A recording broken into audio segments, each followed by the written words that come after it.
High, আজকে তোমাদের সাথে শেয়ার করব ইলিশের সর্ষে বাটার রেসিপি। তো এটা তো ছোট ছোট শর্টস আমি অনেক আগে আপলোড করেছি। আজকে তোমাদের সাথে একটা ডিটেলস ভিডিও শেয়ার করতেছি। তো তোমরা দেখতে পেলে প্রথমে আমি নুন হলুদ দিয়ে চিংড়িটা মেরিনেট করে ইলিশটা মেরিনেট করে নিলাম। দেন সরিষা বাটাটা ভালো মতন বেটে নিয়ে এটা থেকে আমি একদম যে লিকুইডটা ওটা ছেঁকে নিলাম।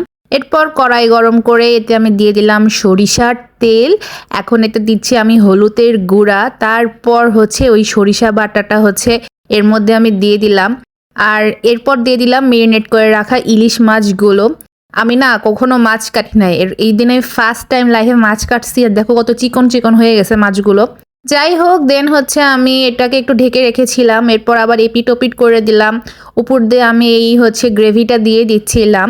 আর ট্রাস্ট মি, এটা খেতে না অনেক মজা হয়েছিল। আমি ভাবছিলাম যে এত ভালো হবে না, বাট যেভাবে আমাদের মায়েরা রান্না করে না, ঠিক ওই রকমই একটা স্বাদ হয়েছিল। আমি ফার্স্ট টাইম রান্না করেছিলাম তো তো যাই হোক, ফার্স্ট টাইম হিসেবে অনেক মজার হয়েছিল।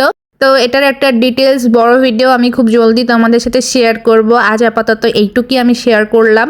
আর দেখো, দেখতে কিন্তু অনেক দারুণ হয়েছিল। তোমরাও বাসায় ট্রাই করতে পারো। আর এই গ্রেভিটা দিয়ে তো ভাত মেখে খেতে এত মজা লাগে। সাথে আমি নিয়ে নিয়েছিলাম মরিচ। তো আজকের মতন এখানেই শেষ। সবাই ভালো থেকো, টাটা।